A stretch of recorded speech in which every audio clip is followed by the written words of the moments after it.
For a number of years now, work has been proceeding in order to bring perfection to the crudely conceived idea of a transmission that would not only supply inverse reactive current for use in unilateral phase detractors, but would also be capable of automatically synchronizing cardinal gram meters. Such an instrument is the turboencabulator. Now, basically, the only new principle involved is that instead of power being generated by the relative motion of conductors and fluxes, it is produced by the modial interaction of magnetoreluctance and capacitive diractance. The original machine had a base plate of prefamulated amulite surmounted by a malleable logarithmic casing in such a way that the two spurving bearings were in a direct line with a panametric fam. The latter consisted simply of 6 hydrocoptic Marsal vanes so fitted to the ambifacient lunar wane shaft that side fumbling was effectively prevented. The turboencabulator has now reached a high level of development, and it's being successfully used in the operation of nofertrunnions. Moreover, whenever a fluorescent score motion is required, it may also be employed in conjunction with a drawn reciprocation dingle arm to reduce sinusoidal repleneration. It's not cheap, but I'm sure the government will buy it. TBTL. You know, personally, I do not believe in God because I do not know what that word means. I do know that it spells cat backwards, though. Well, thank God we built you. What a blessing for the community. Burbank's not so bad. No, Burbank's the best. Congratulations, son. I'm about to make you famous. Well, all right. Hello, good morning, and welcome everyone to a Wednesday edition of TBTL. This right here, this is the show that just might be too beautiful to live. They're busted, corny, and they wouldn't dream of taking their shirt off in front of a woman. My name's Luke Burbank. I am your host. In short, things are going extremely well for him. Coming to you from the Madrona Hill studio, perched high above the mighty Columbia, where it's going to get to 90 degrees today. I feel warm and I'm levitating. But also with an impenetrable haze of smoke. So we've got that going for us, which is nice. Here we are, folks, at episode 4786 in a collector series. Let the fun begin. Last night was the debut of HBO's Hard Knocks Seahawks edition. You gotta be a real football nerd to sit through the whole thing. I rushed home with great excitement from the event that I had been attending to watch this episode, and it did not disappoint on a number of fronts, including just spectacularly bad writing by the writers of HBO Hard Knocks. We've got some examples. The thing I was rushing home from was a political fundraiser for a guy in Montana, Montana's 1st district. He's running for Congress there. His name's Sam Forstad. It is our turn. He's the nephew. I finally figured out he's the nephew of Coach Ben of TBTL Junior Sluggers fame. And I found the whole thing quite inspiring, honestly. It was in a community center basement that had apparently had a burst pipe and had flooded mere hours before we all got there. There was the kind of very, very, very basic crudité put out that says, we are not trying to waste any of the money that we are raising at this event on crudité. And yet I found the whole thing actually quite invigorating, and I'm really glad that I went. And so anyway, we'll talk about that coming up. And we're going to talk to this guy. You know what he is? He's the longest-running co-bro of the show. Houston, we have a boner. Maybe best known for his depictions of the tall ships. He's Andrew Walsh, and he's joining me right now. Good morning, my friend. Hey, good morning, Luke. I was ruminating. You okay? You got something. A lot going on over there, and I threw you for a loop with a lousy drop at the end. No. Did I see you try to adjust for my low volume? No. Oh. I mean, anything that says boner when you're introducing me is honestly just it can't be loud enough. Houston, we have a boner. Can't be loud enough. Exactly. I called an audible at the last second, and what I thought I saw happening was I switched to a different audio drop than the one that we'd previewed because, ironically, the one that I had previewed was also too quiet. It was he's hilarious, dog. Okay, that's a little quiet, yeah. And so when I got to that drop, I was like, oh, crap, that one's too quiet. So then I quickly said, kill. Omaha. Can you tell I'm in a football state of mind? And then I went to Houston, we have a boner. But that was also quiet. And then I saw you right when the drop was playing. I saw you cat-like move over, and I thought you were trying to turn up the fader on what I was sending you. So I apologize if I created a moment of panic there. The only thing cat-like I've ever done in my life is try to bury my own poop, Luke, and everybody knows that. So I often, when we're in quiet moments of reflection, see you licking yourself from head to toe. So no, you didn't leave me flustered. I was listening to what you were saying, and so I was in this moment of ruminating on something that I want to run by you here at the beginning of the show, inspired by a drop you played. Okay. But also what you said about the fundraiser was interesting, because we were talking on the show yesterday about how you were kind of like going to this fundraiser, right? That was an on-air conversation we were having. It was. And that you were kind of like, community center, eh? And then well, it turns out the messaging is strong. Yesterday. The messaging is strong there, though, that they don't want to waste money. I mean, the way that it came around was, Becca said, hey, Sam is having an event in Portland because, there's a lot of Forstag family that live here in the area. And I think they saw it as an opportunity to come over here and see some old friends and also raise a bit of money for the campaign. He is, I'm guessing, being far outspent by the competition because the Republicans really want to cement their guy, a right-wing talk radio host, in the position. Anyway, so I heard from Becca there's going to be this thing, and I know how fundraisers work, and I said, oh, okay, well, we'll go to that. I don't know how much we're in a position to donate, but we'll go to support them and shake some hands and maybe kick them a little bit of money. And then later I realized, no, it's $100 a ticket. That's the cheapest ticket you could buy, and that just gave you the address so that you didn't have people just roaming the streets of Lake Oswego, Oregon, trying to crash the Sam Forstag fundraiser. So, okay, fine. You know what? It's worth supporting the cause. But then I found out that it wasn't going to be in some like house porn Lake Oswego mansion where I could go through their medicine cabinet and see if they had any Xannies. Sure. It was take the knobs off their stove. Yeah, stealing expensive-looking pepper grinders. Sure. See if they have a Peugeot. I've always found that to be hilarious that the same company that makes vehicles also makes kind of the best pepper grinders. Oh, I didn't know that's what you meant by Peugeot. I thought you were just wildly nice swinging between a pepper grinder and a fancy car. Peugeot, I think, unless there's two companies named Peugeot, I think Peugeot also makes the really nice high-end, the big pepper grinder that you might see. Anyway, so it turns out it's in the community center, and then when we get there, the guy kind of introducing everything said, "You'll notice there's a lot of industrial fans going because we had a pipe burst about an hour before this, and we almost couldn't have it in here, but we got it straightened out, and so it had a very kind of DIY vibe to it, which ultimately I have to say added to my feeling of like positivity about the whole thing and my sense of feeling ever so lightly engaged with the political process.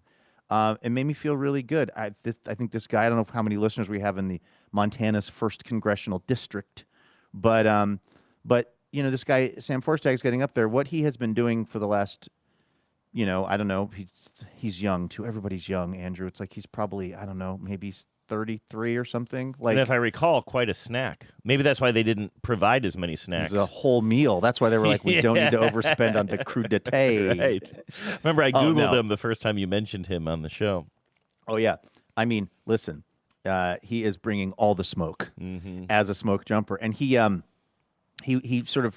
went between, he was also a union leader with his, with the firefighters, the wildland firefighters that he worked with in Montana. When Doge came in and tried to fire like 300 of them for no reason, they actually successfully fought back and got those jobs replaced or reinstated. But he's just like a guy up there who's extremely likable and relatable, who just says, look, in America, we have enough money that it should be the case that somebody who is willing to go and work hard should be able to expect a roof over their head and food for their family and medical care. Like, this is not a wild fantasy. This is the bare minimum that we should be able to expect in this country. And it's like, that's just such an obvious message, but it's like, how could you vote against the guy? Yeah. His opponent is like a right-wing radio host who they plugged in the last second because it was the seat was held by this guy named Ryan Zinke. If that name rings a bell, it's because he was, I believe, the Secretary of the Interior, Trump appointed. And Andrew, who I would probably try to put in as Secretary of the Interior, a guy who had been a lobbyist for the fossil fuel industry. Yes, I do remember this. We want to find a guy who's made all of his money from trying to exploit our public lands. That's the dude that we really want running the interior. Like it's cartoon evil. It's just not even. If you were to write this for a Pixar, you would just be like, "Come on, can you come up with something more creative?" Yeah. So sitting there in that basement, listening to him talk, and also there was the sort of Oregon congressional delegation of Democrats, which was a number of other people that are currently in Congress, and they all got up and just gave like very quick, Again, I was mercifully short. I loved that too. We got there at 6:30, and it was like 6:30 to 9:30 was listed, and I was like, and then when we all started sitting down at about 6:45, I was like, oh God, it's just 3 hours of speechifying, and I literally said to Becca, we're moving to a table in the back of the room so that if we need to ghost, we can. And that's exactly what we did. We moved to a table in the back room. There was this older couple sitting there, and they go, are you trying to sit here in case you need to leave? We said, yes, indeedy. And but no, actually, and this is the thing too, politicians can be so disappointing in their effectiveness or in what they prioritize. I mean that politicians on both sides. And I often wonder, like, who is the kind of person that would even want to do this sort of job? It seems like it's thankless, and yet these other people in Congress who are currently representing Oregon, when they got up and they talked, I was like, I like what these people are saying, and it didn't feel like bullshit. Like, and I'm sorry I don't remember the names of these other congresswomen, but one of them got up and she said, I just got back from, I was down in the Willamette Valley and I was talking to growers. That would mean, basically people that are growing probably primarily like wine grapes and things, but also other kind of agriculture down there. She said the smoke is just ridiculous. She said my eyes were just like burning by the time we were done, but it really just points out why we need people in Congress who understand that climate change is real. And if anybody knows that, it's this guy who's been fighting forest fires, for the last 20 years or whatever it is. And like, they just like when there was something about these people when they were there, I was like, yeah, this is a person that I would like to have representing me in Congress. They're not blowharden. Mm-hmm. They're not Jeb ! Although at this point I'd probably take Jeb for that matter. Mm-hmm. So all that is to say, sitting in that basement, or guess what the play that they were putting on upstairs was, Andrew? It's like it's the community center in Lake Oswego, Oregon. So the upstairs, I think, has a little small community theater in it. Guess what the production is? There's no way you would guess it. It's adults. It's not a children's production. It's an adult production. I'm guessing it's grown-ups in it. All right. It is. The best little whorehouse in Texas. Oh, that would be actually better than what it really was. It's Hands on a Hard Body, which we were just talking about yesterday. Literally, we were talking about that yesterday on the show. I didn't know there was Did we manifest that?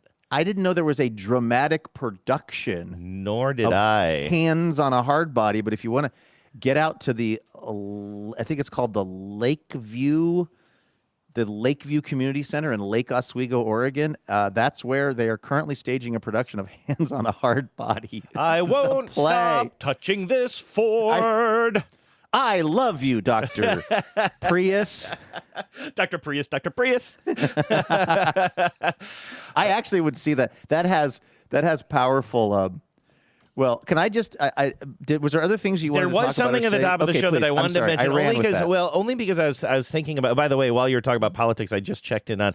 I did end up voting for Will Drehar. By the way, you did. Dr. Drehar. Dr. Drehar. I think I'm mispronouncing that name. My apologies. Maybe it's Dreher. Dreher probably, maybe but Dreher. I see that Pollitt, I believe, is the incumbent, and I thought the incumbent was not favored, but I was very wrong. So the incumbent and Dreher are moving on, it looks like, but the incumbent is actually leading quite a bit, and then Ron Davis is in third place. He was the progressive that Katie Wilson endorsed, right? Yes, and Dreher's really progressive as well. So anyway, I was kind of surprised to see that. I thought that the two, I for some reason, I guess they split the more progressive side of things, but I did end up voting for Dreher, and maybe part of it might have been my experience replacing his sign every time my jerky neighbor. Retail politics, maybe. I mean, I don't know. It's also, again, I totally agree with Ron Davis's policy suggestions and everything as well. But following him online, he was just like very online before he was even a candidate. And like for some reason, I was like,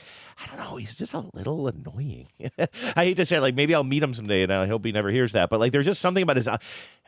There are people in my life who I love, and I am so shocked when I see them online because their personality online is not in step with who I think about them as a person. I don't know if you have anybody in your life like that.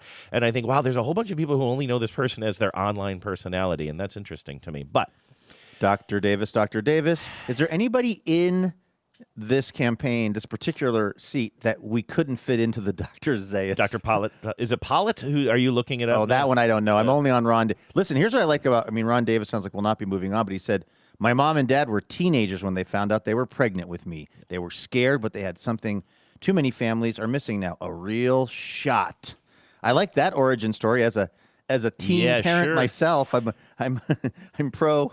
I don't know. I'm not necessarily pro people having babies before they're ready, but I'm pro the products of those moments going on to live rich, full lives. Down here in Southern Washington, not to get into politics, but old MGP is looking. That would be Marie Gluesenkamp Perez. Although at times she's dropped the Gluesenkamp. I don't really know. I don't know what the strategy is there. Sometimes. Like in her TV ad, she calls herself Marie Perez. Oh, I don't know if she just thought that, like I would see some of her ads when I'd be watching like Chris's show, or I don't think the Mariners games, but you know, I'd noticed sometimes she was going with Marie Perez, sometimes Gluesenkamp Perez. But yeah, she's gonna walk away with it, right? As far as it looks like it, because there was another Democrat that took 15% of the vote, so it's her against this Republican. Yeah. And she actually is leading the Republican in the overall vote, and that's with giving away 15%, not giving away, but splitting 15% of that vote with, which is kind of remarkable if you think about it. Again, she's a complicated one, and she's very much taken some votes and some positions that I totally wildly disagree with. But it's, again, not to get into political talk here too much, but it's considering that she in this congressional district I'm in, she ran against a guy named Joe Kent, who we now, isn't it a weird world where it's like these people, they manifestly suck, and then maybe they do like one thing where you're like, well, that was principled. Like for this Joe Kent guy who was like MAGA, he was ultra MAGA. I was like, we simply must have somebody beat him, and somehow this candidate, Marie Gluesenkamp Perez, as a Democrat, managed to beat him by a very, very small amount. And now this time around, she's just dominant. Like she seems like she's going to win in a runaway. It's like, wow, what changed? But also, Joe Kent is the guy who had some sort of intelligence job with the with the administration, and he walked away because of the Iran war. He said, "Look, I can't support this." It's like a real Jeanine Pirro move with the reflecting pool. It's like, please, everyone just keep doing the thing that makes me dislike you so I don't have to ever give you any credit on something. Please be two-dimensional. Okay, listen, let me, we get further and further away from the intro to the show, and I am losing confidence in what I'm about to say as a topic, but you played a drop of Michael Barbaro in the intro, right? And it made me... In short, things are going extremely well for him. And it made me think about an experience I had in the car just a couple of days ago listening to the radio. And by the way, I've gotten in a little bit of, I've put my foot in it in criticizing public radio lately and hurt some feelings. I want to be as careful as possible here. I've hurt Ron Davis's feelings as well. Mm-hmm. But I do want to talk about something and how it potentially relates to TBTL in the coming weeks. Because I just was flipping through the radio, and I landed on KOW in some midday slot. I have no idea what it was. And I heard somebody, I think they were doing an interview, and they sounded a lot like Michael Barbaro. And I thought, oh, this is Michael Barbaro. And I'm like, that's not Michael Barbaro. I guess the kind of, in the same way Ira Glass had an effect on a whole generation of radio producers, like in kind of, I don't think on purpose, but just sort of end up kind of talking in his rhythm, and in there's just a whole bunch of people who sort of like kind of took that on, especially during a certain time. I guess the Barbaro, because he has a distinct way of sort of talking and interacting as well, I could see that rubbing off on people who are listening to the radio a lot as well. So I'm listening, I'm like, oh, this guy isn't Barbaro, but he's Barbaro-esque. And then I realize what I'm listening to, because they go to a break, is The Daily. This is somebody on The Daily's staff, presumably, and I'm sorry I don't know who it is, who is talking like Michael Barbaro because he's filling in for Michael Barbaro. And I'm like, oh, this is like what I heard on This American Life, which I hadn't listened to in a really long time, but happened to catch it on the radio a few weeks ago when we were in Cleveland. And I was like, wow, Ira sounds different. But this is definitely Ira, and then at the end of the show, I realized it wasn't Ira, it was David Kestenbaum, and I'm like, wow, he's David kind of doing, but he was definitely talking like Ira Glass, hosting This American Life. Yeah. David and Ira are like almost, like they're almost like a sound-alike. Like they're so hard to tell the difference. And do you think? I mean, I guess I'm going with the assumption here that years and years ago, Kestenbaum didn't sound as Ira Glassy. Maybe they both were born sounding exactly like that. I don't know, but it definitely seemed... I knew David at NPR. David once gave me the greatest compliment I've ever received in my life, and I think about it. Well, I think about it. It's less and less true, but I think about it to this day. So he was a science reporter at NPR, and I mean, just an unbelievably great reporter, in my opinion. Like, just so, I mean, he could have been like a Nobel Prize-winning scientist on his own. I mean, he is a scientist by training, but he's also a phenomenal radio reporter.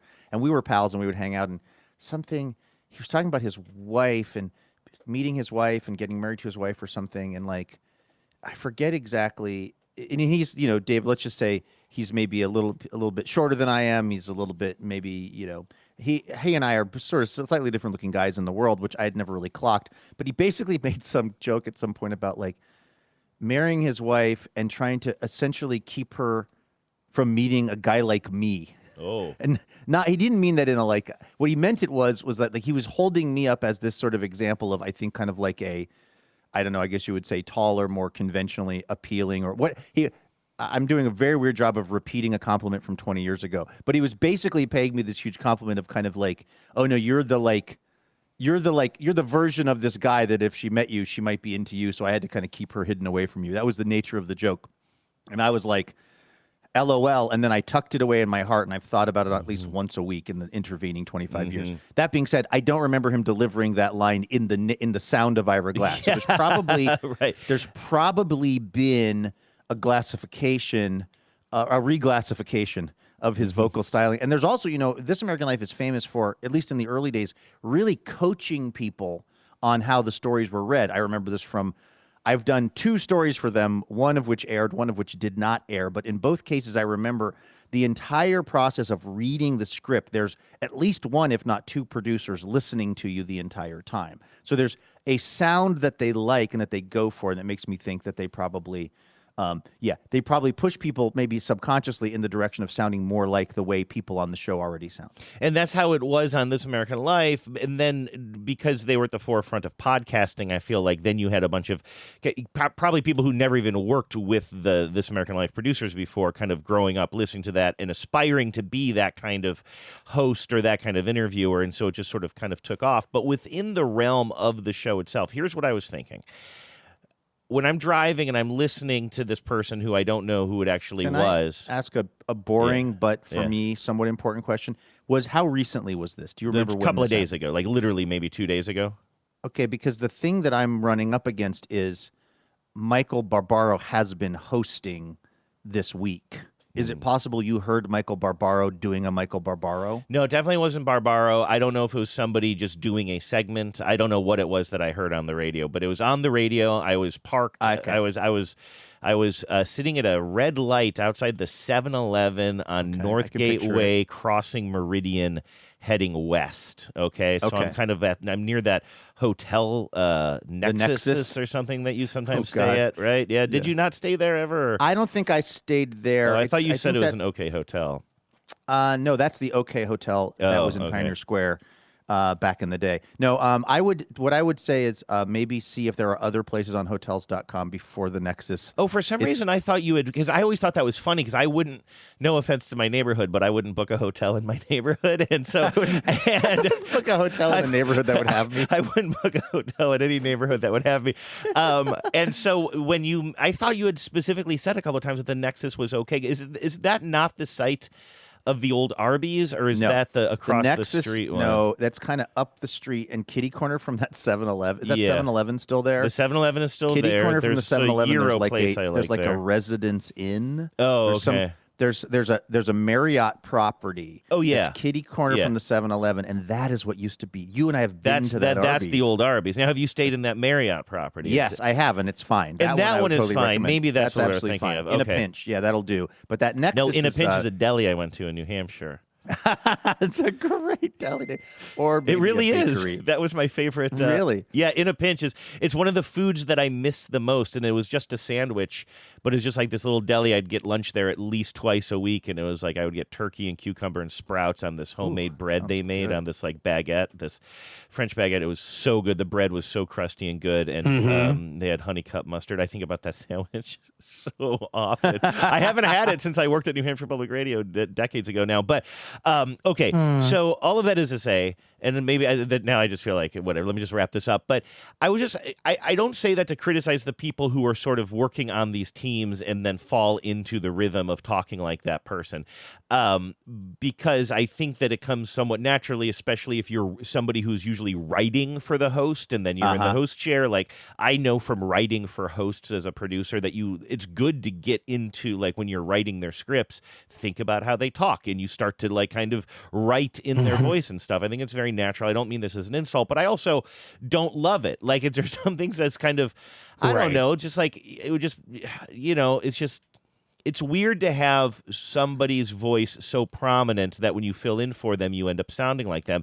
And unrelated to this, and I didn't think about this until the intro of the show today, I'd also been somewhat ruminating on the fact that in a couple of weeks, you're going to be out and I'm going to be hosting with Phyllis P. Fletcher, which I have not done in a long time. And that's in, I don't know, a couple of weeks or a few weeks from now. And I always, I like doing the show with you. It's definitely, as you know, it's more work when one of us is out, and you have to do a little bit more prep and stuff like that. I find it liberating. Yeah. Well, honestly, but there is something about that, and I thought, well, this is sort of fun though, because it's like, well, I find it liberating in a more depressing way, but I do sort of think that, listen, people who are here for you and me are just kind of hardcore on that. I'm probably not going to keep all the listeners we're going to have if it's you and me hosting on a normal day, right? If it's if they're going to hear my voice first, there is a tune-out factor. That I'm not saying that out of pity or trying to get sympathy. I don't think it is true. Is there statistics? Well, there there certainly data to used to back be. that up? I haven't looked back at shows that I've hosted in a while, but I do know that I used to. And yeah, I mean, there's a drop-off, and that's fine. I mean, it's not as bad as the drop-off when I'm out. Yeah. No. That one is, I mean. No, but anyway, and so I think, though, my approach to hosting when you're gone has changed a lot. It has been This is an actual live look at the feed when Andrew's not on the show. Exactly. It's weird that you got that cricket to co-host with you. That was a mistake. Better than it was. Jiminy, I think. Yes. Jimothy Cricket. We can't Did you go see with that there's another oddly shaped raccoon somewhere else named Tomothy now? No. People are pointing out. By the way, I think today is finally Jimothy Day at the ballpark, so we can. I mean, I'm just looking forward. Are they letting to him pitch in middle relief? Oh my God, man! When the game was out of control yesterday, and Aaron Goldsmith, who I adore, was just going hard on the excitement for Jimothy cards tomorrow, and it's just like, dude. And I'm so depressed, and they just keep talking about it. I'm like, let's just get past this, as you said in a text message to me, this late stage Jimothy trend, and like, I just cannot wait for the Mariners to stop talking about Jimothy. That was, oh my God. And you were also, listening to that too, like in the 8th inning. Well, what I was listening to, and listen, we're on the weave right now, Andrew, but I haven't lost track of where we're at. We're coming back to what you're talking about. But the experience I had last night, I was on an emotional high from being at a grassroots political organizing moment.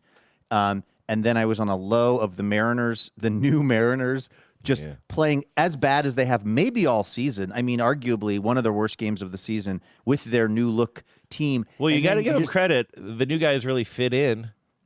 They did. It's all about culture. Exactly. And they were able to immediately they were able to immediately but seriously get fit right into existing Mariner. I would kill for a Rob Refschneider right now. So I'm so bummed about how bad we're playing and how much I knew it was a fantasy kind of, but this dream of maybe the season starts after the trade deadline. And then you're listening to the announcers, and I don't really blame them because, like, what are they supposed to do? But they're just, like, talking about the alumni home run contest on Friday Oh, yeah, night. they've been... And the, like, 50th, like, the star, and, like, they're all excited because the alumni home run contest will be broadcast on the regular channel as opposed to Apple TV because that's who has the game Friday. And like, that's infuriating too because that's a big special game and they're not even people who don't have Apple TV can't watch it. Exactly. I mean, F that. Yeah. But like, I don't blame them. What are they supposed to do? But it's like, it's this like, you know what I wanted to say yesterday was like 50 years of what? Bullshit? Yeah. That's what they're calling it. 50 years of not. I appreciate the honesty, right? 50 years of bullshit. Like, that would be great. I'm going to give that, at least I'll give them that, right? Oh, wow. Like, 50 years of what? 50 years of not going to ever even to the World Series? 50 years of long stretches of mediocrity or C? Yeah. Mediocrity, right? Long stretches. Mediocrity. Now you're in my head. Long stretches of not being very good. No. And then and it's like, I don't feel like celebrating that. I don't feel like, I don't care, I don't care about, I'm now what I'm doing is I'm basically speaking of failed experiments, I'm piggybacking off of something you've been saying about this team, which is like, it's all about this kind of like rearranging the deck chairs on the Titanic and bringing the band out for another number. Yeah. And going like, oh, remember when Ken Griffey Jr. was here? Yeah, what have you done for me lately? It's just like... Dan Wilson got a managing job strictly based on nostalgia. He had zero experience, like literally never managed a major league game and had only managed, I believe, 2 or 3 minor league games. That worked out with Trump. Yeah, I've right. never held elective office. Yes, make the Mariners great for once is a for hat once. that I would like to. Yeah. Mugfo, okay? Exactly. Momfo. I'll get there. Yeah. I'm gonna go home and study those lyrics. Mediocrity. Like it's just, and so you hear the announcers like just whistling past the graveyard that is this team to talk about like the excitement around Saturday's game, and it's just like. There is no joy in Mudville. Mediocrity. For Taylor, what's his name? Who's the new guy? Ward. Taylor Ward has struck out. Yeah. Like, we just, like, I don't expect Taylor Ward to come in and hit a home run in his first AB, but it's just like, so anyway, I hear you on that, like, that frustration that you're describing. And our Sir Anthony Dominguez, what's his last name? I mean, How about, no, yeah, you're not sir yet. You have not. You're not even a knight. What are you? I don't know exactly. I don't know the chain of command on those names, but he's busted down. Yeah, from you just could not have had a worse debut on your new team. So anyway, a lot of frustration there. I'll go back to what I was talking about before, though. Yes. Looking forward to hosting with Phyllis Fletcher, but also. I realize that when I'm going to host with her or on the occasions that I do it and you're not around, I realized that a while ago I abandoned the idea of trying to keep the same format of the show because I'm kind of like I think what happens is if I try to do the show and I keep the format of TBTL, which is I'm talking for a while and I'm playing drops at the same basic like kind of rhythm that you are. It's not that I don't play drops in an intro, I do, but I realize like you have a very specific kind of pattern of doing it that is sort of well worn. But if I try to do that, then I'm necessarily going to end up I'm going to end up sort of sounding like I'm trying to do you, which is not, and I know I've been trying to do you for a while, but like, that's just like You're getting ever closer. That's just not good. Yeah. I just have to compliment you at my wedding. We just have to book smaller and smaller Airbnbs. So you, me, and John are just all sharing a bed. What is a Charlie and the Chocolate Factory style. So anyway, so I was thinking about the not related to what I'd been thinking about Kestenbaum, and whoever Mike I heard Barbaro. Mike Barbaro. I was also sort of on a different track thinking, oh yeah, when I do that, I wonder what we'll do. We're not going to do top stories because I don't really do top stories that well. You know what I mean? Maybe it'll be a quiz. Maybe I'll just talk about dreams the whole time. Like whatever it is, I've think been it'll having be some better. dreams lately, and I've been tempted Save to bring it. them up. Call in on Thursday the 20th or whatever. What if That would be when pretty you great. do that We're show opening with the Phyllis, phones. all the voicemails are me telling you about my dreams? Hey, I wonder if we could open the phones. Actually, I it could would be ask kind of a Phyllis fun about experiment. that if we give people Yeah. enough of a heads up or something. Anyway, but the fun thing is, it's kind of like, well, when you're gone, it is a little bit. Remember This American Life before it was called This American Life? It was called Your Radio Playground or something along the lines of that. Wasn't it called The Wild Room? I thought it was called Your Radio Playground, but I could think be that there wrong. was a version of it in Chicago called The Wild Room. Okay. But Could be talking maybe it about was also different things. I don't know. I'm not getting anything for This American Life. The Wild Room was an early Chicago-based public radio program hosted by Ira Glass before he went on to create the show This American Life. I'm also getting originally launched under the name Oh, Your as Radio Your Radio Playhouse. Playhouse. No, you're right. Your Radio Playhouse. So you're yeah. absolutely right. Sorry, I didn't know that there was a Your Radio Playhouse phase of This American Life, but no, you're absolutely right. I guess that was the original name of the show. I said Playground, but it's Playhouse, but it's still like it gives that name, which I never even listened to the show when it was called that, but knowing that it was called that has lived in my head as a kind of a public radio producer, I guess, or just a radio guy for a long time. Like the idea of Radio Playhouse was like, it's just, I don't know, what goes in here is fun stuff. Like whatever we want to do, let's like, it's just our Playhouse. And again, like I'm not going to call out some names here, but you and I are friends with a longtime Seattle radio host who's retired now. And for as long as I knew him when he was still on the radio, he was always like very grumpy about the constraints that he had under management, you know? But he was like a beloved host, and he had 2 hours of radio to play with every single day. But he was pretty morose a lot, and he really felt like he was stymied. And I was like, well, what are you trying to do that you, like, do something and then have him tell you not to do that anymore? Like, and he just kind of would mostly just complain, but then stick to doing the same things over and over. And I was like, dude, you're retiring. Do whatever you want. And there's something so fun about the idea of just like, do whatever you want. You can't do that on the daily. You know what I mean? They have a much more news critical mission. So I'm not just saying that this should apply to everybody, but it's an attitude that I sort of have. Like, again, if I'm just sort of in control of things, be like, okay, I don't have to do what Luke does at the beginning of the show. It's just like we have an hour or an hour and a half, or I don't know, Phyllis, what do you want to go, 4 hours? Just to do whatever the hell we want to do, you know? And I think that's going to be more winning. I'm not going to say maybe it's going to be, you know, whenever you veer off of, you know, when you have a daily show and you veer away from what you do on the reg, there are going to be some people who maybe don't enjoy it as much. But it's definitely going to be better than trying to do something that doesn't come as naturally, you know? Yes, and this is a weird comparison to make because I don't think I'm Howard Stern. And again, I'm on the record as saying I don't even think Howard Stern is the best part of the Howard Stern show. But if I was in a regular habit with that show, if they were doing 5 days a week and I was listening to it every day and he wasn't going to be in, I would totally listen to, again, I'm not saying you're not the Baba Booey of this show, but like I would listen to the other people on the show. Wait, is that a bad thing? I mean, honestly. Well, no, not in my opinion, but I just wanted to make sure you didn't.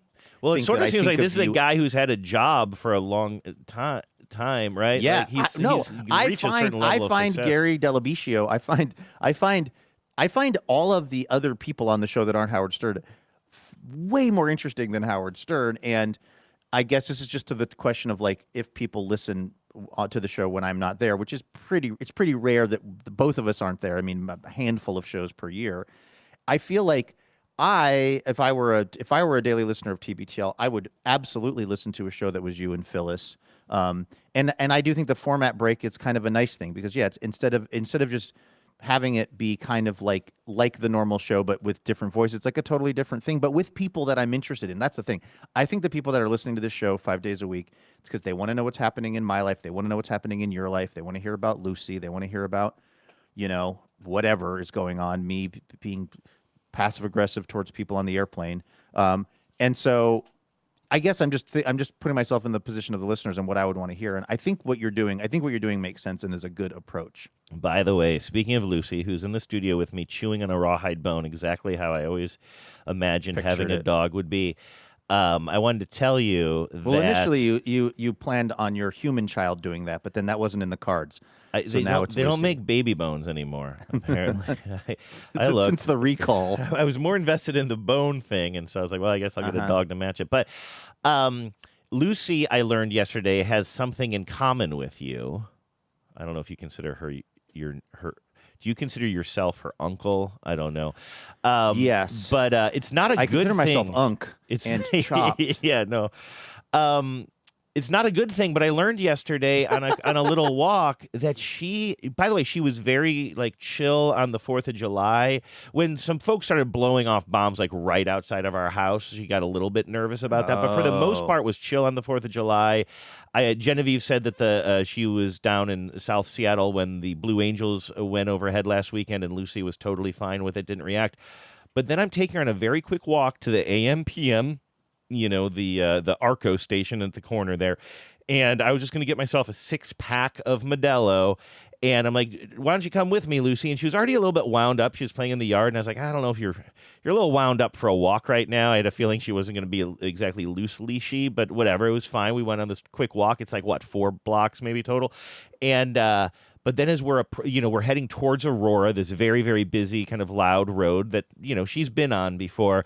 But then that gang of motorcyclists drove by. Do you know that we have this roving gang? I mean, not gang. I don't think they're like violent in any way. They're just like people who like motorcycles, but it'll be like, you can just be, I don't know if they're on any kind of a schedule or whatever, but you can just be on Aurora and then suddenly you'll just hear this roar coming.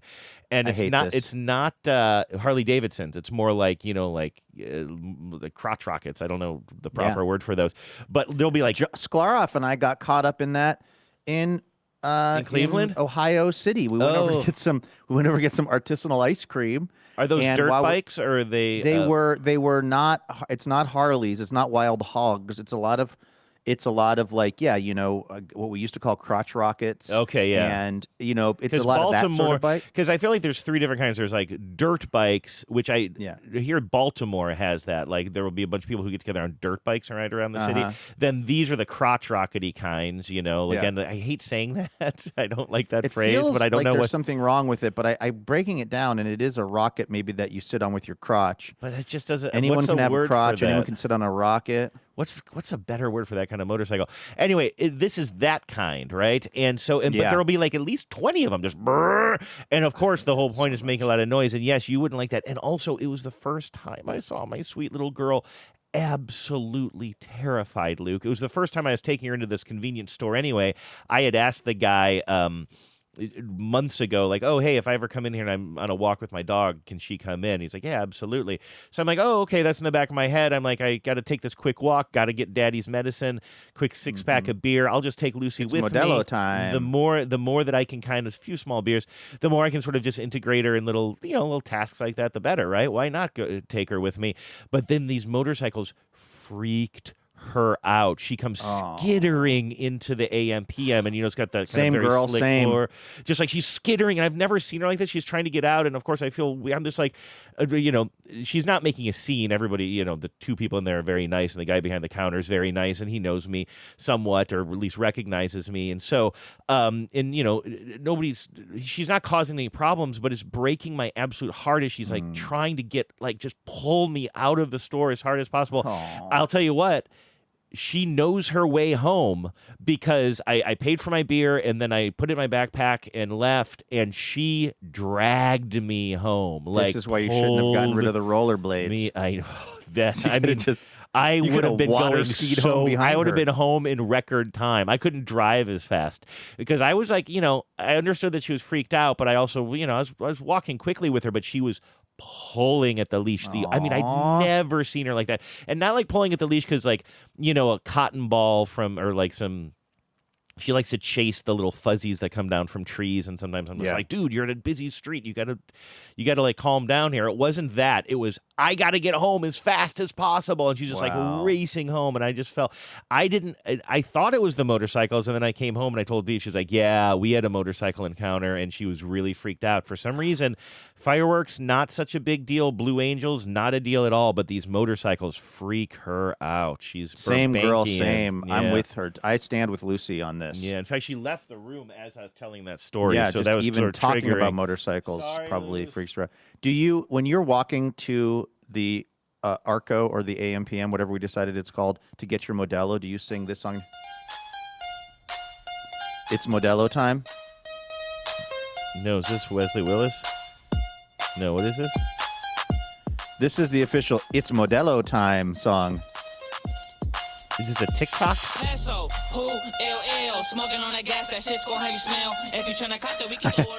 I think actually I'm playing the wrong version, but there was this meme going around for a while that was like, it's Modelo time, and it's playing this song. This is clearly somebody else who's just rapping over the It's Modelo time kind of, generic little sort of, I don't know, synthesizer loop that was out there. But that was like if a TikTok thing, like laptop closed for the weekend, sort of people would post kind of that. a thing, yeah. Like, let's see if this will play it for you. It's Modelo time. Oh man, everybody! I hate the internet so much. You can't find what you're looking for. I can't on find this a thing one. I'm trying to play because there's 8 million things called It's Modelo time, and none of them are the right thing. Do you want to know my hot take on Modelo? By the way, I like Modelo. Yeah, I would love to know. I'm not a huge beer guy, but if you went to my refrigerator right now in the house, you would find some Modelos. You would also find some like, I don't know, Voodoo Ranger, some Freem. I'll buy this kind of high-end beer when like my brother-in-law Scott is coming over because he's like a beer guy, and then they just sit there forever until he's over again. I just don't drink any of that stuff, but I will crack a Modelo occasionally. I like it. It's very light. It's not a big commitment. My internet is failing me right now, but there's another tie-in to yesterday's show, the Voodoo Ranger art. You know that weird art? It's like a skeleton wearing a helmet or something like that. Yeah. That is the art. That is art by the artist who illustrated a lot of Hunter S. Thompson stuff. Like that's the Fear That's and Ralph Steadman? Isn't that Ralph Steadman? Am I wrong about that? Maybe I'm wrong. Looks like it actually. Maybe I'm wrong. Thank you for it looks- remembering his name. That's exactly what I was thinking of. But maybe it's not Ralph Steadman. Maybe it's. It sure looks. It looks like he didn't. Only because I don't know if Ralph Steadman's alive anymore. Yeah, I guess not. Oh, I always thought that was Ralph Steadman. Did Ralph Steadman do a beer and I'm confusing that? Oh, my hot take, by the way, is I like Modelo. It's the rare beer that I like more out of the can than the bottle because even though it's a signature look and they should never change it for me, not for my little lips, but I don't like this. I don't like the gold foil. I don't like the gold foil around the top of the bottle. Totally, and you can't get it off easily. You cannot. They haven't Thank developed you. a good system. Hey, I want to apologize. Ralph Steadman is very much alive. Oh, and he does Wild Flying Dog beer. He's 90 years old. Whoa. And I'm looking at like Breaking Bad art that he's done. So he's like, okay. I think anyway, it sure looks like Bryan Cranston's character from Breaking Bad. So he's alive and he's working and he's making things. So it would not be insane to think that he had done the Voodoo Ranger. Yeah, but the thing is, now that I'm looking at the beer that he actually has done, which was Wild Flying Dog, and now that I'm looking at that and thinking back to that Voodoo Ranger, yeah, his style is very different than that. I don't know why I thought that Voodoo Ranger I don't know. was Here's the other Steadman. thing. Here's my hot take for the day. I don't even know if I really love Ralph Steadman's work, but I love Fear and Loathing in Las Vegas so much. Like I love that book so much, and that the drawings, the Steadman art feels so kind of part of that book to me. And then I'll give Terry Gilliam huge credit, like what they did in that movie, the movie version, which we featured. And thank you, Andrew, for punching in the actual video for TBTL TV. Oh yeah, that worked out really well. It synced up perfectly. I don't know how Terry Gilliam did it, but I swear to God, he sort of created that Ralph Steadman feel in that film. I know, and I don't understand how. I mean, I have said the drawings are so kind of like almost like they're not realistic. That's part of the point. They're sort of they're a gross exaggeration of things. And how do you realize that on the screen? And Terry Gilliam kind of did it.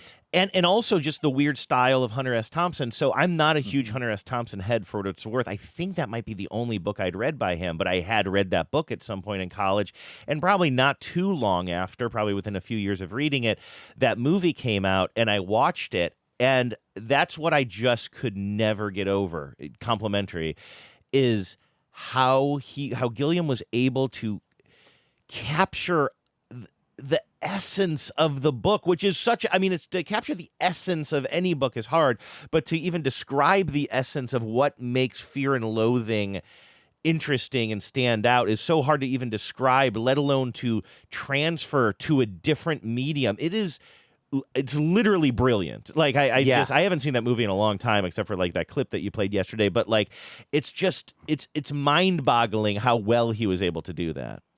And I'll cop to this, which is sort of embarrassing. I think I saw the movie before I read the book, and when the movie came out, I was not interested in the movie when it came out. I was not overly interested in it. But what happened was Camaro Kev and some of the people, Camaro Kev and I think probably Newman, rest in peace, and some of the other folks that I was hanging out with they would just quote Fear and Loathing stuff all the time to each other. And so from them quoting it to me then seeing the movie, to me then reading the book, it was a very weird way to get to it. But it sort of, the reading of the book gave me this newfound appreciation for the movie and what they pulled off, because I wasn't going into the movie with the understanding of what the book's kind of vibe was. This doesn't really matter, but out of curiosity, because I feel like you've read more Hunter S. Thompson than me, you've at least read the Fear and Loathing on the Campaign Trail, right? So did you watch the movie, then read the book, and then want to read more Hunter S. Thompson, or had you read the Campaign Trail stuff? I hadn't read any Hunter S. Thompson, I think, if I remember right, before I saw the movie. I don't think I even really loved the movie the first time, because again, I didn't appreciate what they were tasked with. I thought the movie was like fine. And then I went and I read the book and I was like, oh my God, that's where this is coming from. And wow, they did an amazing job of like encapsulating this strange stream of consciousness writing with the kind of visuals, mostly drug induced, that are being described. And so then I suddenly was like very into the movie, very into Hunter S. Thompson's writing. And then I think I was literally on the campaign trail when I read, so my job at the time, I believe, was I was covering Congress for NPR, but then also when they went on break, I would be sent out into the districts. Because there was nothing happening in D.C., they would send me to the home district of somebody interesting who's like in Congress or running. So I'm like flying to, I'm flying out to Illinois to do a story about a suspicious road that Dennis Hastert had moved because of his property. Interesting to find out that was not even by far and away the worst thing that Dennis Hastert was doing. He was the one-time Speaker of the House who then turned out to have been credibly accused and convicted, I believe, of sexual crimes against young people. But at the time, the story was he had this property in Illinois somewhere that mysteriously a big highway project was moved very close to where this was, which greatly increased the value of this property that he had. I remember flying out to do that story and reading Fear and Loathing on the Campaign Trail and just feeling like I was very much like I was a real, I was a real journalistic muckraker of the order of Hunter S. Thompson, which I wasn't. Yes. So if I was, I would have figured out that Denny Hastert was diddling kids, but did I you didn't. I just huff ether as the plane landed? Constantly. There's nothing more sad than a man in the throes of an ether binge. He'd see the bats soon enough, or whatever he says at that.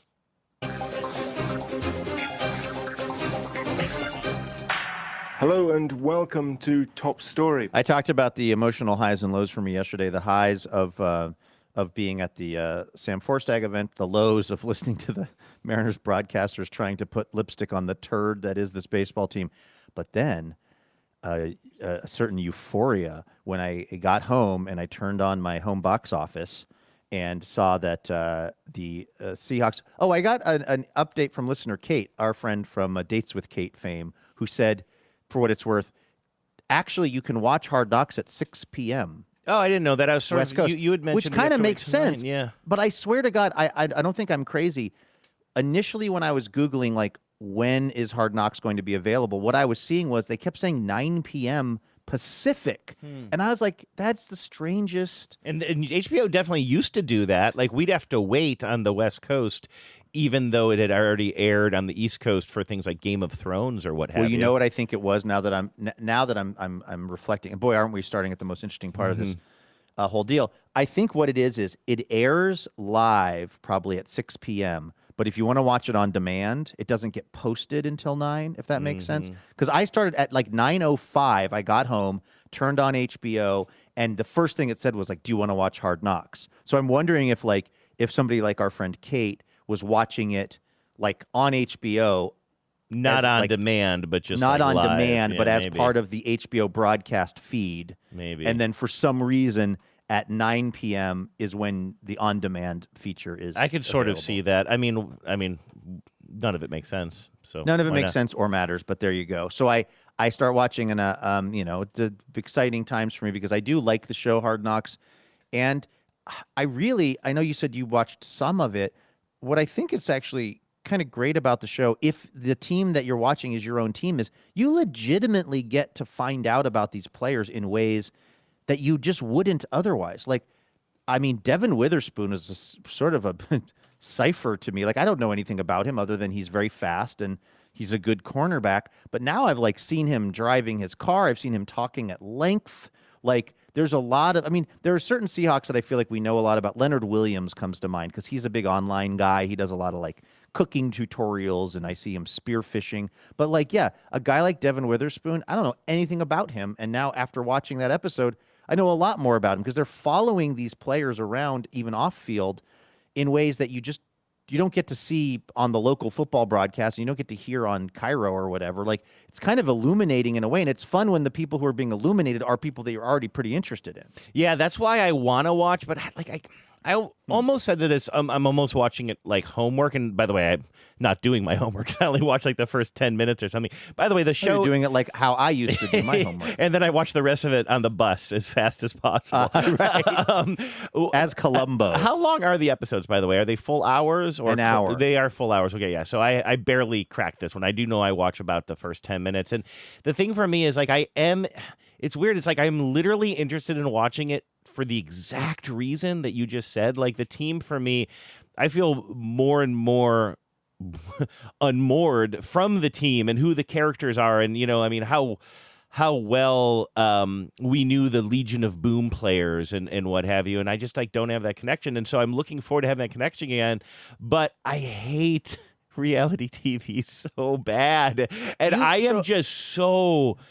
But I have just bubbled myself away from any kind of programming that is not actually scripted programming, because there's something about it that I just don't like. And it was a little bit, I was like, oh God, I don't know. I hate the format. I hate the production so much now.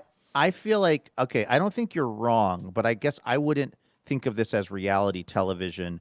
I don't know what you would call it otherwise, but when I think of reality TV, I think of Love is Blind, or the Kardashians, where there's and I guess the Kardashians is a fairly close analog to this. You're just filming people. Now with the Kardashians, the thing that always annoyed me was they would give them pretend things to do to create a plot line. Like, they're going to learn tennis. They're not going to be good at it. I guess in this case, they don't have to give them a plot line because the plot line is the season.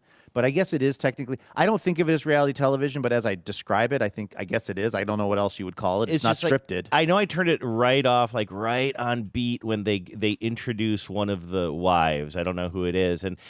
I just hate women. No, it's just there is something about the introduction of you hear. I think is it Sam Darnold's wife who's introduced first, and I think I was looking away from my phone for a second, but then it's you can just hear the music change, and then you hear a woman talking to her baby saying, "Oh, that was Mike Daddy's McDonald's wife." Mike McDonald's so wife, charming. Well, again, I turned it off right about there. Anyway, this is not about any of the people involved. It's not about babies. It's not about mothers. It's just I think it's about all of that. But it's about the format. Is something about I hadn't watched Hard Knocks in probably 10 years or more, but there were a couple of seasons that I watched from beginning to end and really enjoyed years and years and years ago. But there was just something about it being oh my God, this is the exact same playbook. There's nothing new here as far as production is concerned. It's just I don't know. I have Well, I'll shut up. I'm not trying to ruin this for you or anybody else or trying to like get in anybody's head about it. It's just like if you try. Exactly. No, and I just realized I'm shitting all over something that you enjoyed. That's seriously not the reason for this. This is more about me. Like I am out of line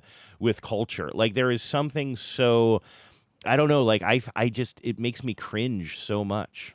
Well, this is let me stand up for that particular scene a little bit, or at least explain my view of it, because where I think this is different than reality TV, this is more documentary in my mind, because the producers of Hard Knocks are not feeding lines to anyone. They're not putting people in situations. The thing about reality television and why I don't watch reality TV is because it's all about putting people into situations where then you're getting an event happening. So if it's The Bachelor, it's like, we're going to go on this date. And the producers are getting them drunk and are taking them aside and going, well, why don't you ask them about this? There's all this like impact that the producers are having to create this thing. That part of my problem with the term reality television is most of it to me is very unreal. It's not a fly on the wall. It's not you set up a camera and you're observing things. What I would say in Hard Knocks' defense, and I'm about to play you some truly bad writing from Hard Knocks. My defense of Hard Knocks as a show is they are being a fly on the wall. They are not telling. So, for instance, that scene that you're talking about,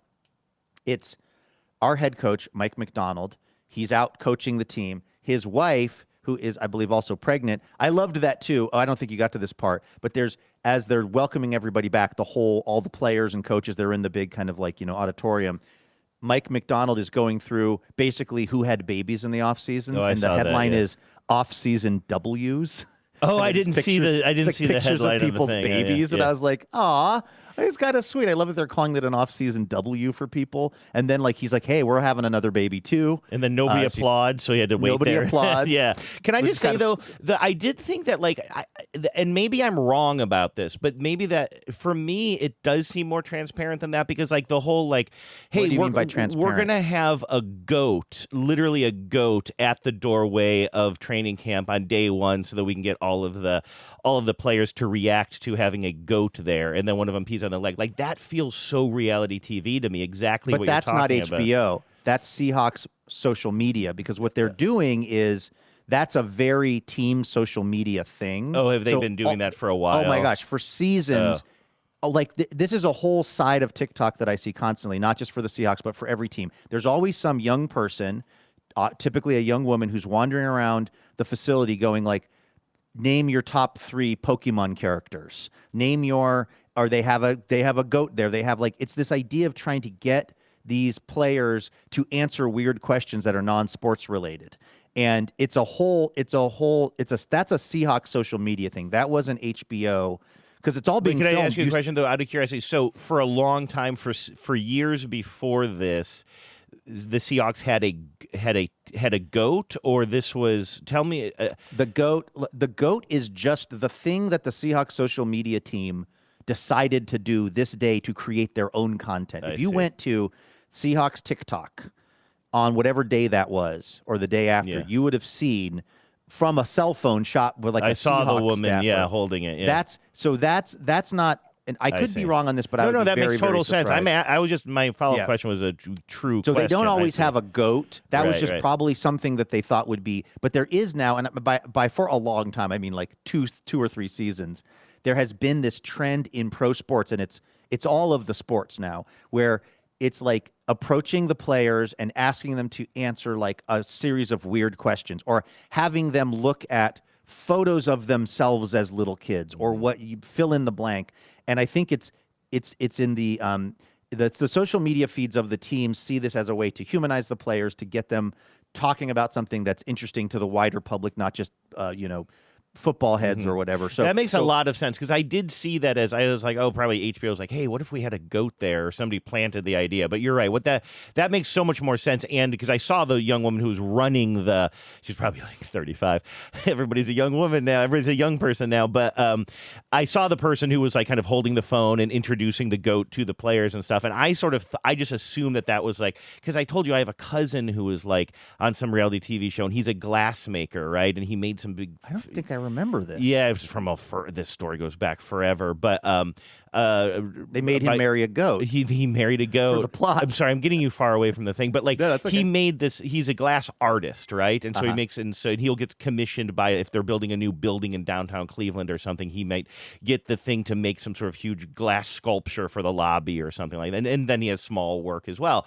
And he was featured on some reality TV show, God knows what, but they basically paid him to pretend like he was breaking his glass guitar that he made or whatever it was. I don't know if that rings a bell for you. And it's kind of like, and he told me that. He's like, yeah, they we knew that I was going to break that one. And so I used it. And I was just like, God, it's just like, and so I just feel like I'm looking too much for that, or it all feels that way to me. Well, and to me, that's an important distinction is I don't think that the producers, the HBO producers, are ever like telling someone to like drop a pass or to break their glass guitar. That does happen all the time in reality, quote unquote, reality television. It's why I don't really watch any reality television. To me, again, this is just my personal opinion, I would file this more under documentary television. They're documenting what's going on, and you're right about this.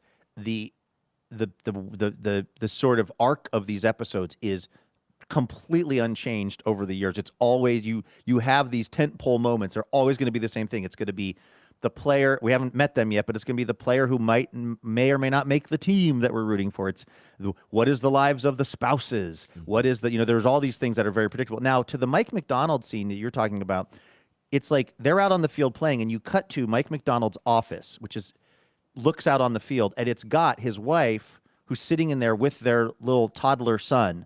And she's looking out the window, and she's like, hey, do you want to see, like, Daddy's, like, out on the field? Do you want to see? And the kid is totally uninterested because he's, like, 1.5. And he's just kind of wandering around. And then she kind of gets him to go over to the glass, and she's like, see, he's in the hat, and he's in the shorts. And the kid's just kind of like, la-di-da, whatever. And to me, what I found interesting about the scene is it explains a bunch of stuff to me about Mike McDonald's domestic structure of his life. And it is that his wife goes to the field and hangs out. And it's like his family is at the facility. The baby is not with a nanny, and the wife is at Bellevue Square Mall, at least on this day. Or the wife is not at home with the kids. The wife is like hanging out at the office trying to get the baby to look through the window to see what the dad is doing. The baby's not really that into, toddler's not that interested. Later on, after the practice is over, she's down on the field talking to him about how the baby's day has been going. She goes like, yeah, nap time was a little funky. And like, she's downloading with him the way I feel like Genevieve would download with you about like Lucy on a day of like how it went. And so to me, even though that's a bit of a motorcycle. Did not like it. Even though these are very tropey for Hard Knocks, I still find them to be illuminating. I like to see these people. I like to see what it's like when Mike McDonald and his wife talk to each other. Yeah. Like, now they are wearing microphones. They know they're being filmed. That's kind of the thing I can never get out of my head. And I'm not even saying you're wrong, and I'm not arguing with you here, and I'm just saying like what my disease is my, and you're talking me more into it. And I actually really appreciate this because I do plan on finishing at least the first episode, and I want to enjoy it more. And what I need to do is shut up the demons in my head that are saying things like, yeah, but would they don't make enough Modelo for that. well, happy to test that. But I got a drawer full of shit. I mean, we'll figure it out. But the demon in my head is kind of like, yeah, but would she be there if Hard Knocks wasn't there? And maybe the answer is yes, and maybe more than likely the answer is yes. But it's like I can't shut up that voice. Like, is this what would be happening if the cameras weren't rolling? And I like to, maybe you're right. Like, as we have seen other spouses depicted in other settings during this phase of previous, seasons or what have you. And again, like having those conversations, it's like, well, I know that if I'm mic'd up, I'm going to have a conversation that's going to be different than if it's just me and Genevieve. Like, if I'm mic'd up, I'm not saying shit about you. You know what I mean? But if it's just me and Genevieve cutting it up, like I got pretty much nonstop. That's why I've mic'd up your house. That's why I've got a listening device in Lucy's collar. I got a lot to say. But anyway, maybe this conversation will honestly help me release some of that a little bit. I mean, I think you're not wrong about the fact that having a microphone on and being filmed is always going to Schrodinger That Cat. Yeah. There's no way around it. And so, yes, this is never going to be a pure experience of how these people would be if they're not being observed. But I would say, acknowledging that, I do think. By the way, I heard back from my sound guy on Hard Knocks about what Mike McDonald was like to work with. Yeah. And he said, let me see if I can scroll back to this or if this even came through to this particular one. Just to paraphrase. Oh yeah, he said, Coach has been very hospitable so far. I haven't had a ton of interactions with him, but what I've gathered so far is he's a player's coach and a family-oriented guy. He's all about making everyone in the building a better version of themselves. And then he invited me to come to the VMAC. Oh, nice. And hang out for a practice if I'm in town. Oh, you should do that. I'm kind of tempted. You should. You might end up on Hard Knocks for real. Like you could do that. But can I just say one other thing? And this is again in the complimentary column. I'm telling you that I'm watching this and like I just kind of can't shut up. Like that little voice is kind of like, I don't know how real this is. I appreciate it, even though I think one of the cringier parts of the show by nature is when the coach. Any coach, in this case McDonald, is talking to the team on day one, kind of in front of that projector, like you're talking about. He never said rock and roll, by the way. I didn't get to. Oh, you didn't eat any of your Hershey or your Welch's, I didn't get to eat any of my sugar-free Welch's. But it's just awkward, generally speaking, and it would probably be awkward anyway if I were sitting in that room. I've been in work things where it is just awkward. Those things can be awkward. I liked that he acknowledged the hard knocks of it all. Now, what he said was some sort of weird word salad that I didn't fully understand, and it was corny. I want them to know who you are so you can know how to be whatever kind of thing. But one of the very first things he says as they're all in the room, and he's talking to the entire team on day one, he says, now let's talk about this hard knocks thing. Like I see this as a gift from the football gods, and then however he addressed it. But that to me, I appreciated because they're kind of like, the very fact that you're watching this on TV does sort of, as you say, Schrodinger that cat a little bit, and I really appreciated that he addressed it and that they left it in. Yeah. Now to the parts that I both weirdly look forward to and that are so unbelievably cringe, which is the writing on Hard Knocks. What I've learned is, because I analyzed this episode, I think it's kind of like there's two sections where they really bring in Liev Schreiber. It's the beginning and the end. He's actually not in a lot of the middle of it, I've noticed, at least of this episode. So I know you saw this, Andrew, but for people that didn't, I want to set this up. It starts with this episode starts with kind of like a drone, a kind of, if you will, a bird's eye view flying over the VMAC, the training facility for the Seahawks, which is on Lake Washington in Renton. And it's cutting between this drone's view of the field and the lake and all of this with footage of what appears to be an eagle. Seahawk is not even, I think, a real bird. No, it's like an osprey, right? So they're showing a bald eagle flying around. I don't really care. I'm not going to go all, like Audubon Society on it, but they're showing an eagle flying around, which is that represents the Seahawks for us. And so this eagle is flying around. And we start to hear Liev Schreiber talking about the Seahawks and kind of, with a lot of sort of bird punnery. Now, I also need to mention this in case it gets to it more quickly than I remember. We go from this bird flying around to what looks like a monster truck, which looks like one of these trucks that would be driving, in the 80s in the Kingdome, like Monster Jam style, but it's being driven by Derek Hall, who is a linebacker for the Seahawks, who drives this ridiculously lifted monster truck everywhere, apparently, and backs it in like a real MAGA head. I was checking almost everything was backed in. There was also a car that did not appear to have a disabled placard in it that was backed into a disabled parking spot, and I was not having that at all. It's like, who did that? And there were grocery carts all over the parking lot that nobody had returned to the stall. Turn cart narcs loose on them. I'm just mentioning all this because this is what the writing refers to: an eagle, aka a Seahawk, flying around, and then also a big giant monster truck driving into the team facility. There's nothing like the view from the top. The Seahawks are the reigning Super Bowl champs. They have every reason to crow. Okay, now we are talking about a different... the Seahawk may be mythical, but we're showing a bald eagle, and we're saying that they have room to crow? I knew you were going to play that. I had my buzzer set up because I was like, what are you doing with the crow there? What in the ornithology is going on here? You know what it just occurred to me, too, is... What they wanted, it was a rainy day, so they could say the sea. Yeah. Can you imagine if the first day of camp happened to be a rainy day, and you can talk about how the Seahawks? Not only does it like the rain of Seattle kind of fit the narrative perfectly, but then the Seahawks are so sad that it was raining champions. I can't believe they didn't make it rain. If they could have had the eagle throwing a fish at Pike Place Market in the rain while Jimi Hendrix jammed out in the background. With Kurt Cobain. Like that. Yeah, exactly. They're like, God, why couldn't we have gotten a rainy day in July to shoot this? So, yes, the Seahawks have a lot to crow about because we won the Super Bowl. They have every reason to crow.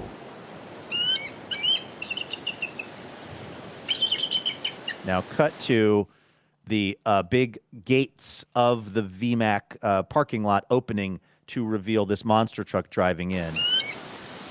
Perched atop the NFL. Oh, yeah, also perched atop the NFL. Perched. That's where I believe the eagle has now flown and landed on a branch somewhere. Yes. So now we are perched atop the NFL. Perched atop the NFL, you'd think they'd be sitting pretty. But this summer in Seattle, there are monster expectations. Because of the truck is a monster truck, right? Monster. I didn't even get that until now. I was like, what is the monster pun? It's because it's a monster truck. It's a monster I honestly, truck. I'm only remembering now that I was kind of like, wait, are you talking? Because I was like, that would be for the, I honestly thought like, that would be for the Red Sox, like the green monster. What is the is monster? This a promo for Monsters 5? It's the monster truck now. It's a monster falling truck. Into There's place monster. For me. We're sitting pretty, and we have a lot to crow about, but there are monster expectations. Like, does anybody? This reminds me so much of my early days of doing CBS stories, where like I feel like oftentimes when I was working with producers that wanted to try to quote unquote improve the script, and I'm sure that the script I had written needed a lot of improving. That's a real statement, but their improvement was always just to write in things like this. Yeah, and it's just so. I mean, again, I kind of love it for Hard Knocks because now it's part of the whole thing, but it's the lowest form of. It's like okay. That truck is called a monster truck sometimes. How do we? Okay, monster expectations. There you go. Like it's like it feels like what a large language model would do, right? It's the most uncreative style of writing where you're just going, what is the thing? What is the visual? And then what are the words we associate that with? And how can we put those words into something else that's sort of related to this? But this summer in Seattle, there are monster expectations. Especially after the way they trucked everyone in last year's postseason. Do you still have that buzzer? Could you please break that buzzer out again? Here's my problem with that. The average person does not use trucked in that way. No, it was is a so football term. Forced. It is a football term that has kind of risen in salience the last few seasons, which is like he really trucked that guy. My sense of what trucking a guy is usually you're the person with the ball, someone's trying to tackle you, and you sort of like Marshawn Lynch them. You knock them over. That's what I usually see trucking someone associated with. I don't know if that's a hard and fast rule, but that is such a force. That is so forced. Given with how they trucked everyone. Yeah, like, that's stuff. not a way that you describe what a team has been doing in the season. It's just because the guy's driving a monster truck. Yeah. One really, and I said this to you before the show, but like, I really, really, really like Liev Schreiber. In fact, me too. Last year, or maybe one of the previous seasons of this, probably the LA one, he like shows up at training camp. And it was this very meta moment because it's like this omniscient voice of Hard Knocks is at the thing. And what I loved about it was he was very funny and self-deprecating. He was, for all of this sort of pompousness of how these voiceovers go, that was not the energy that Liev Schreiber was bringing at the facility. He just seemed like he was kind of geeking out. It'd be awesome if they had him narrate his own appearance and he could say something like, you can show up whenever you want, but you can never Liev. Or like, that's the best I got. NFL training camp. Where's that is buzzer? the big time. But when you're the narrator, Liev Schreiber, you realize you're not that big after all. And I'm buzzing me too. How about, what if he shows up in a Jeep and he says, some people drive slunk Jeeps. Okay, let's get out of this. I can't riff on slunk Jeep. I love But you, like slunk the Jeep. idea that he's the Liev Shriver, not Schreiber, right? Shriver, I think. Liev. Oh, wait. Liev Shriver. Wait, no, the V is in the mediocrity. I think he's a Schreiber. Okay, that would make sense because the V, he only has one V. Yes, Liev Schreiber. You know the reason that I remember his last name is because his brother, Pablo Schreiber, who had a moment, who was a kind of a emerging, kind of a Michael Rappaport style actor dude who I don't know what he's been up to lately, but I can for some reason remember Pablo Schreiber easier than I can remember Liev Schreiber because I constantly want to insert the V into Liev's last name. But we got to remember he just has one V and it's at the end of Lee. That's right, and it stands for victory. So that's right. Then we go through a long period of the show where we don't have enough Liev VO for my liking. I would like it if that was going on for most of the show, just to see what the extent of the writing of Hard Knocks, how far they will go with it. But then as we are wrapping the episode up, which again, you haven't seen this part, Andrew. But also, I really like, again, I'm not trying to be fully sort of like in the bag for Hard Knocks or whatever and saying it's like groundbreaking television. But what happens towards the end of the episode is there is a fight that breaks out on the field during practice, which happens a lot during training camp. You know, people are trying to make the roster. Emotions are hot. Everybody's just kind of, and they're playing against each other, which is not going to happen in the regular season. The weather is hot. Emotions are hotter. I mean, you're not that far off, actually, from what I'm about to play you. Okay. But like, what happens is there is a kind of a skirmish, a scrap that happens, and one of the people that's involved is Derek Hall, the guy driving the monster truck. And one of the things that they mention about Derek Hall is he signed a $42 million contract extension in the offseason. He got paid. And what happens is there's this beef between Derek Hall and there's like just a bunch of guys pushing and shoving, and Derek Hall kind of swoops in and grabs a guy and like headlocks him or something and throws him over. And then we cut away from the skirmish, whatever, and then there's an assistant coach that's talking to Mike McDonald. We also have an assistant coach with a British accent, which is wild to me. It's real Ted Lasso energy. It's like, you, sir, are not supposed to be part of this world, and you're here, and that's pretty cool for you. Like, I don't know how you got here, but you are here. This is Seattle. We also have Australian baseball announcers. Like, it's just the way of the world. They call this guy Hyphen for some reason. And so the British accented position coach, comes over to Mike McDonald, and he says something I thought was really interesting. He goes, some of the shit talking in there I think was a bit inappropriate. One of the guys, I think this guy's a running back, who I wasn't familiar with before, but he must just be one of the deep depth chart guys because he seems like he knows everybody. He doesn't look like he's trying to get a job, but he's not a guy that I'm particularly familiar with. Kind of a senior presence or a veteran presence. He does it, for a guy who I've never heard of, if that makes any sense. Yeah.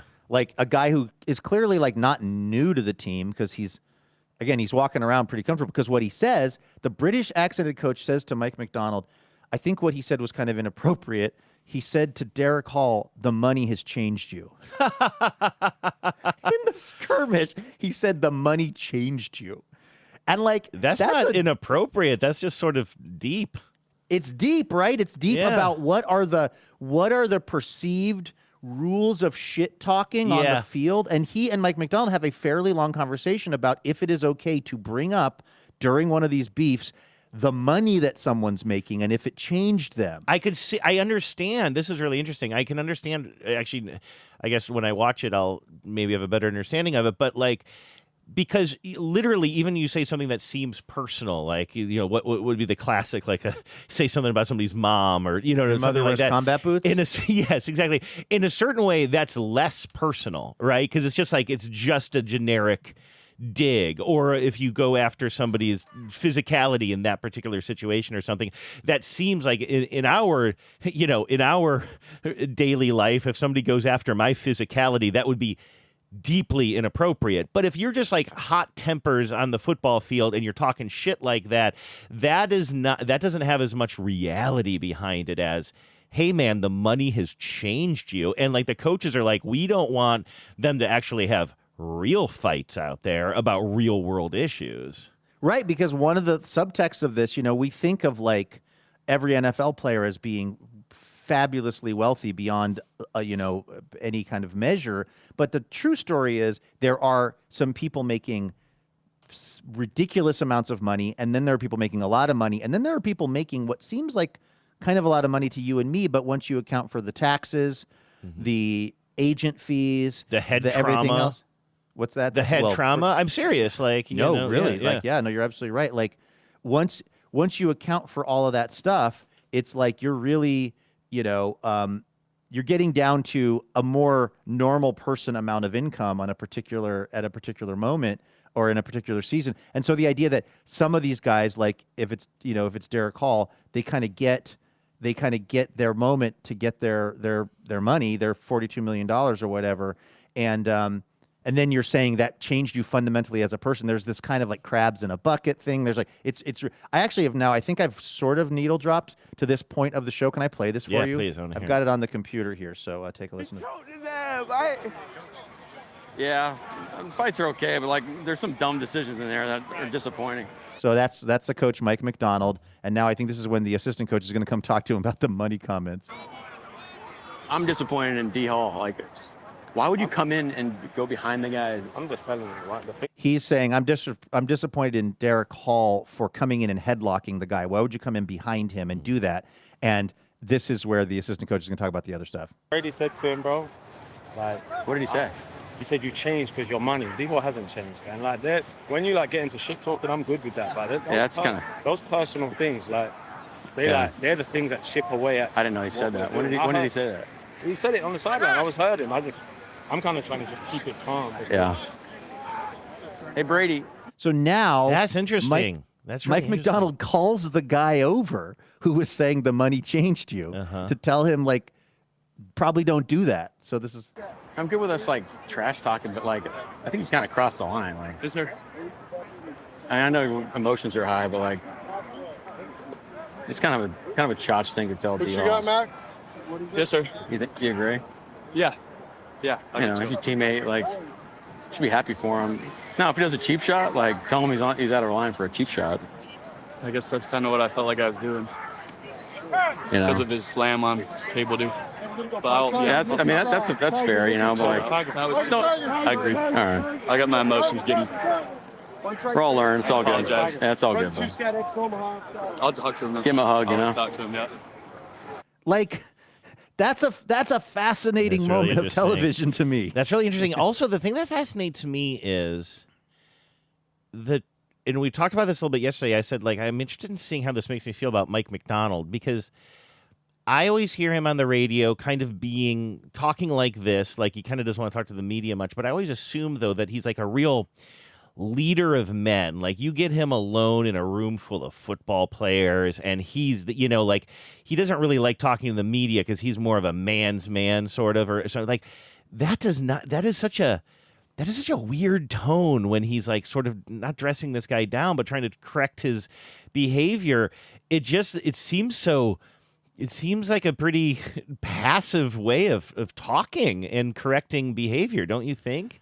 Yes, but I guess I could put a different spin on it, which is to say that he's leading these guys, but he's not doing it from the like drop and give me 20. No, it's kind of beta, right? It's a little bit beta. That's what I mean. Like, it's beta, and I don't mean this as an insult. Like that was the best way to handle that. I'm finding it really fascinating, and again, I'm not saying that like, oh, this guy should be more, but I just always kind of assume that, and then like he's kind of like, well, I mean, would you kind of agree that like that's kind of a cheap shot? It's kind of like, but I mean, and again, everything I say is with the recognition that this man is a good football coach. Was last year his second year? I think so. Yeah. So he led an unlikely team to win the Super Bowl in his second year as coach. Like whatever he's doing is working. Yeah, totally. Yeah. No, I'm kind of. This is the other thing. You want to know how screwed up my brain is? They start the whole episode. You saw this. They start the episode with the Seahawks getting their NFL rings. Yeah. Like, that's the beginning of the thing, and it's this insane ceremony where these boxes are being lowered down from the ceiling. Sam Darnold fumbles his ring immediately out of the box, which is kind of great. Yeah.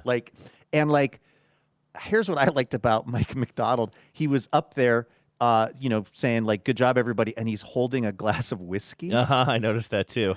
I don't know why that makes me like him more, but it's like, because he's being a human being. Because so many of these, I feel like so many of these coaches are so like, I don't know. I'm not like trying to advocate for more alcoholism amongst NFL coaches, but like, I don't know. I feel like it's everything about sports is so hyper specialized now that it's like I could just see it being like Mike McDonald does not ever have a drink of alcohol ever because he needs to be at any time he needs to be able to like immediately cut to game tape and like start watching game tape and diagnosing it or something. Like, he's for people who don't know, he's not an Andy Reid type. You know what I mean? He's not trying to grab nugs. He's not trying to get those nugs. He's not trying to get nugs. I think at one point he was described, and I think this was a real stat, like as having the largest biceps of any coach. Yeah, he's like in the NFL. he's like one of those modern, really fit cut kind of guys who you would just think is constantly thinking about input and output of calories or something along those lines. Yeah, super duper fit guy. Looks like he could, still suit up and run around out there, play some football and stuff.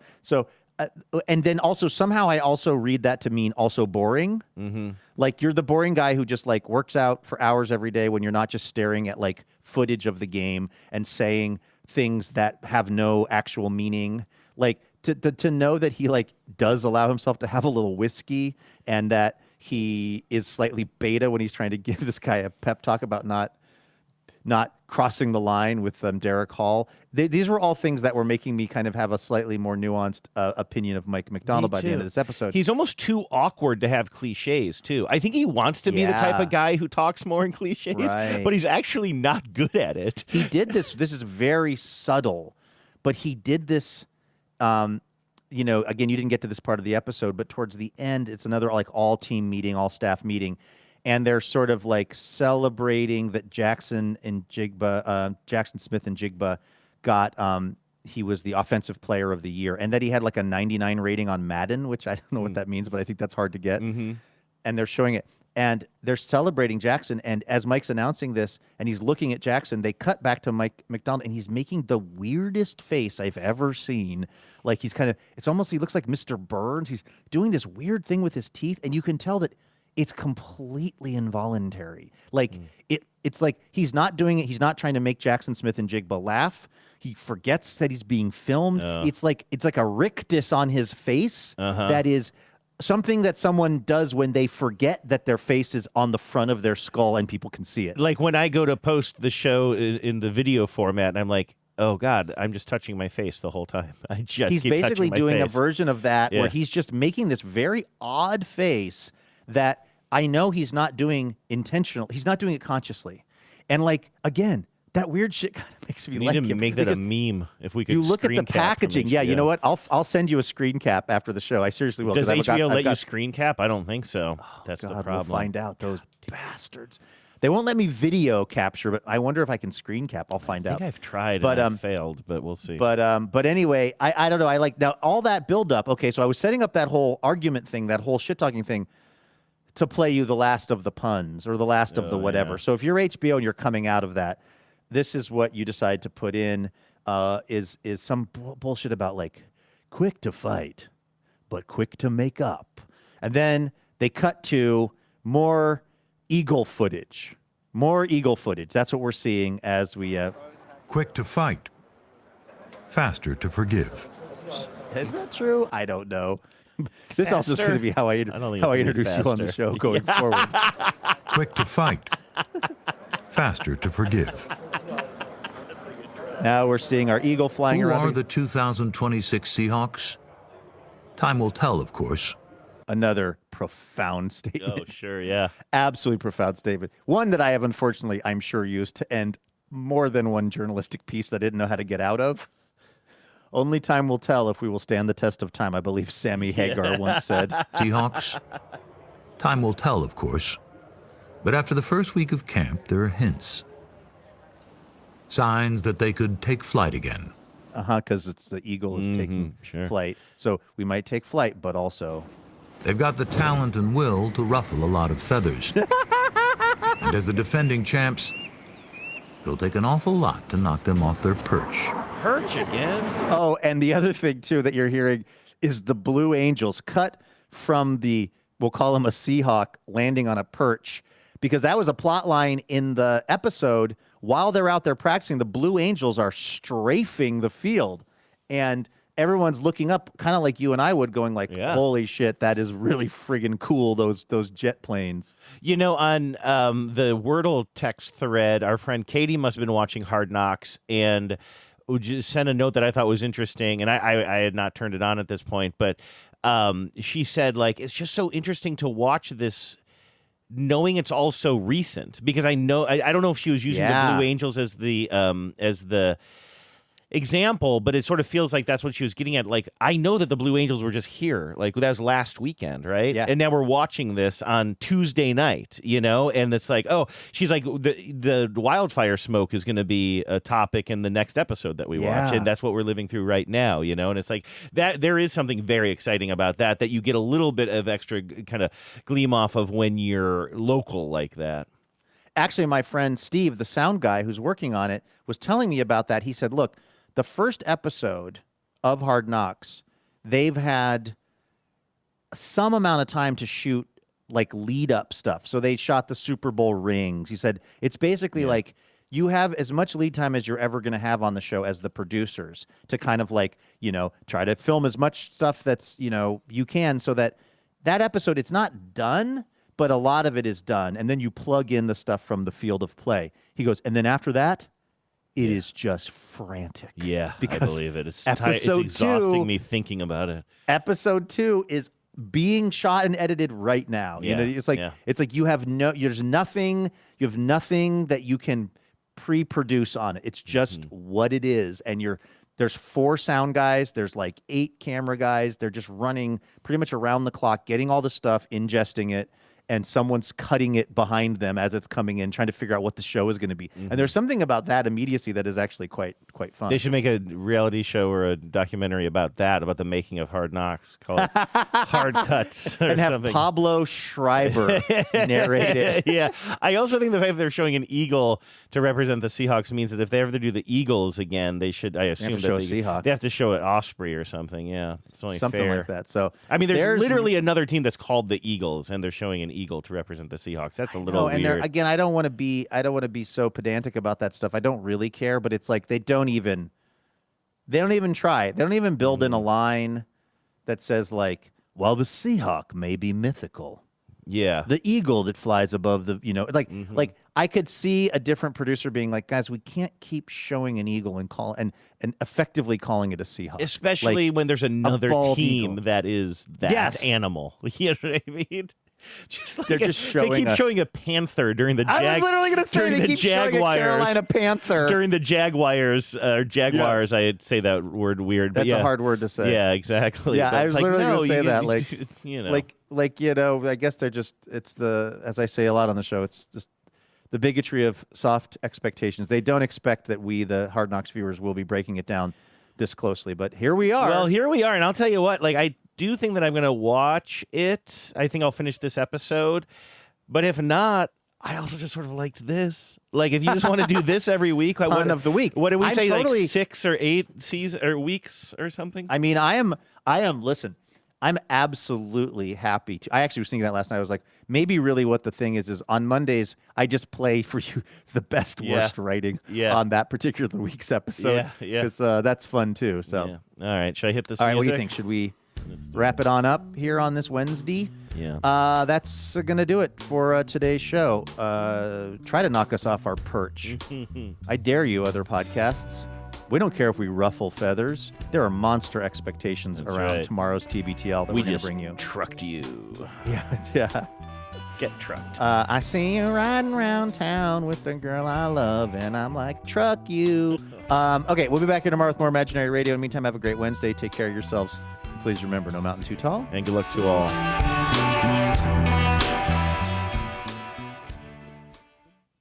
Power out.